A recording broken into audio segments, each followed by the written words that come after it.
Boss, bukan mo naman kami mga taga Bicol. Nagbakasyon ako dito para maka-1v1 ka. Kaso DMM gagamitin ko.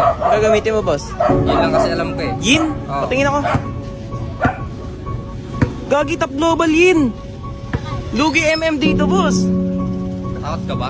Hindi ako takot. O sige, tara, magbigyan kita. Putik guys, top global yin yung kalaban ko. Lugi yata ako dito. Takot ka lang. Dumating na yung pinakakinakatakutan ko, yung makatagpo ko ng kalaban na ganito. Grabe, pagka level 4 niya pa lang, hindi na ako pinakalawan. Gagi. Nainis lang ako kasi alam naman nilang lugi yung MM sa fighter, pinipilit pa rin nila. Nahihiya lang ako tumanggi kaya pinagbigyan ko na. Kita nyo naman, basta nakulong niya na ako, di na makakatakas kahit saang anggulo. Sakit, Gagi. Lugi ako. Mukhang pinaghandaan ako nito ng husto kasi kahit saan ako dumaan, sinasalubong niya ako. Putik siya. Huli na naman. Pinipilit kong hindi lumabas ng tore kasi konting abante ko lang kanya na naman ako mahuhuli. Napansin ko dito yung buhay niya nangalahati. Kala ko lamang na ako, yun naman pala muli na naman ako mamimigate. Mga pa din. Hindi ko na alam kung anong gagawin ko sa puntong to. Isipin nyo kahit nagde-dep na lang ako, nandito na naman siya upang mamiligro. Gagi. Bali 0-5 na nga pala yung standing ko guys. Hanggang ngayon hindi pa rin ako nakaka-score. Pero ginawan ko ng paraan yung magugulat ang karamihan. Grabe. Tinatayuan na lang yung speeches. Lala. Ay. Simula nung napitas ko siya guys, nagsunod-sunod na ang kanyang kamalasan. Sa wakas nahuli ko na rin ang kanyang kahinaan. Napakaganda ng estratehiyang ginawa ko sa kanya. Hindi ako lumalabas ng base hanggat alam kong lugi ako. Inaantay kong mag-cooldown yung winchalan ko sa loob ng 5 segundo. Basta't makita kong maayos na ang lahat, doon ko siya papasukin ng sibat. Wala na sa aking makakaawat. Nakapagbigyan ako.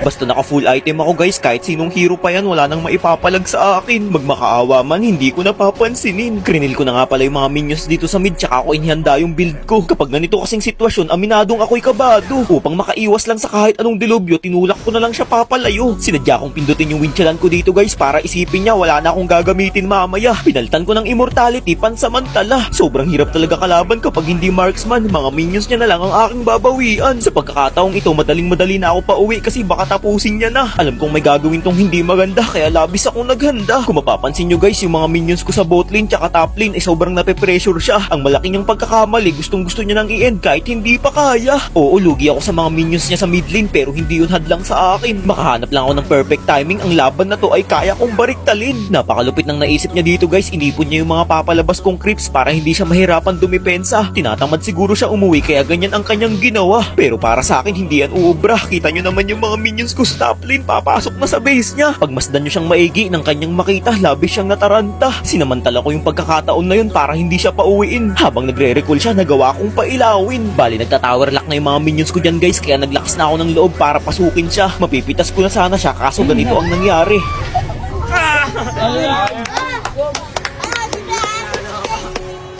Sabi ko sa'yo, kay Jacob eh. Talo ka lang sa Erwin. Talo ka sa Erwin. Nana di ko ako, may gagawin ka pa bukas? Saan naman? Bakit? Ano, yayain sana kitang pumunta dito sa bahay. Bakit? Papakilala mo ba ako sa mama mo? Hindi, yayain lang sana kita for, dinner. Okay, okay lang naman. Wala naman tayong gagawin. Pwede naman. Tapos mag-ano tayo? Mag-ano? Ano yan? Mag-anuhan. Anong anuhan? Anong ano? Baka ibang ano yung iniisip mo. Hindi, nasa dulo ng dila ako eh.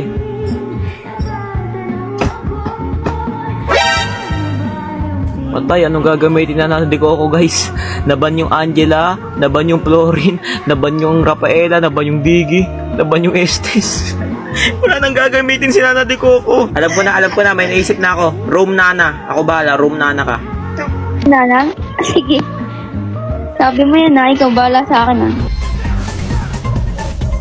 Pre,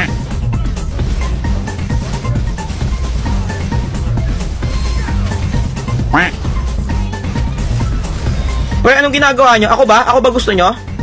Ako ba? Ako ba trip nyo? O sige, bibigyan ko naman eh. Payag naman po ako eh. Diba? Gusto nila ako guys eh. Payag naman ako. Sino ba naman ako, diba?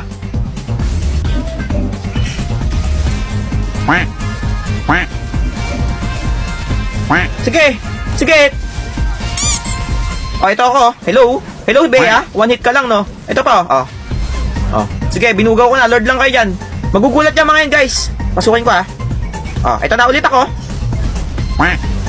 Okay, pinatay ko yung mage na. Di ba sabi ko kanina yun yung pinaka-importante? Ano, Nana Di Coco, anong masasabi mo sa mga galawan ko? Malakas pa rin. Ano, di ko marinig. Ang lakas mo pa rin, sabi ko.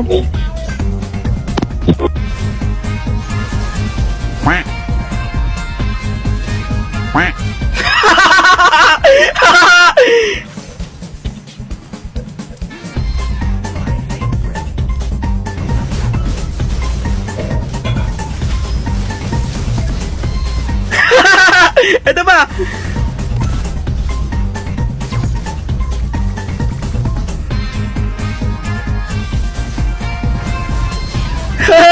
Ito ba?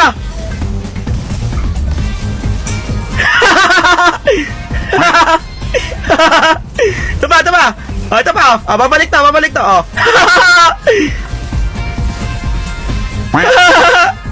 Ito natin. Ay!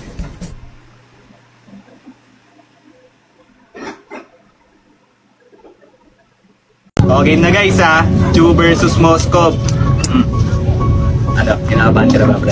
Medyo may ano eh, daga eh. Oh, binigyan ako ng challenge ni Sight dito guys. Kala niya siguro may hirapan ako. Para sa aking unang challenge, teka lang, lumayo ka muna. Sige, lumayo ka muna, okay? Para sa aking unang challenge, wala siya doon. Oo! Grabe! Oh, napakadali lang ha, napakadali lang. Basic na basic lang. Hula mo lang kung nasa ang push ako, kung nasa kaliwa o kanan. Tapos, kailangan punta mo. Punta mo ka. Naku, pag nahulaan mo, meron ka na 1,000 pesos. 1,000 agad yun? Basic naman na ito. Okay, punta mo na. Wala na ako. Wala mo. Ha? Teka lang. Ha? Oh, nasaan kaya? Oh, Pakiramdaman ko lang yung ano mo, kaba mo. sige, para laro pa bata. Up! Nahulaan niya! Dito. Okay guys, unang nabunot ko, sabog ng cornstarch sa mukha. Para sa akin, pangalawang challenge. Ngayon, iniinvitan ko yung red buff ni Jake. Kita niyo naman, di ba? Jake, kapag nakuha ko to, makakatangkot ka ng parusa. Pero pag ikaw nakakuha nito, meron ka 1K. Sige! Wala, kalkulado kayo mga ganyan to eh. Sige nga. Sige, lugi ka boy, may ulti na ako. Patayin kita. Sige, hindi kita papatayin para hindi ka maano. Wala, akin to boy. Ay, mali na si bat ko! Akin yan! Ay! At dahil natalo ako sa challenge na to, toyo ang nabunot ko. Ano ito?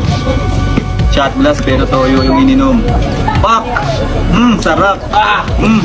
Dapat para sa pangatlong challenge na binigay niya sa akin ay yung agawan ng repolyo. Ito pa naman yung pinaka nahihirapan ako. Tingnan natin kung aking makukuha. Bawal ka pala galawin. Hindi mo na taga galawin. Anong galawin boy? Okay, ito na. Bang, kinuha ko na. Up. Pwede mo ba akong sipain? Oh, pwede mo rin ako sibitan, di ba? Oy! Ano boy? Dahil nanalo akong muli, nabasagan siya ng itlog. Ang sakit ah! Ang sakit! Kumalupit ka talaga sa bibat. 1540. 1540. Wait lang. 10 seconds lang. Oo. Oh, kita mo ako, nasa minion ako ah. Game. Okay. 1540. Okay, game na. Tapos ka na boy. Nag-breaker! Nag-breaker ka! Talo ka! Ito mo yan. Kain insekto? Ano yan? Kain insekto. Nagubang lang yan. Ganito kasi yan, galing kami Thailand doon nakaraan. Kaya nagpabili talaga ako ng insekto doon para sa'yo. Pero ano yan, malinis yan. Malinis yan! Sa dalawang sunod na talo ko sa challenge, kaya naman ngayon yung pinakamahirap na parusa yung matatanggap ko. Kakaubin ko lang yan, chika. Mainit pa yan, masarap pa yan. Ching! May palaka pa! Huwag mo kainin! Huwag ko ya. Oo, si Fight yan! Ay, kakain ko lang isa. Heto nga pala yung panghuli naming digmaan ni Sight guys, Cube versus Most Cube. Tignan nyo naman yung score guys, 8-0. Mabuti na lang nakabawi ako bandang dulo. Puta na! Punat! Okay, nice game, nice game, nice game, nice game. Oh guys, nice game, nice game, nice game, nice game. Talo, King. Sarap ng ipis guys. Sarap. Tama, buka pa.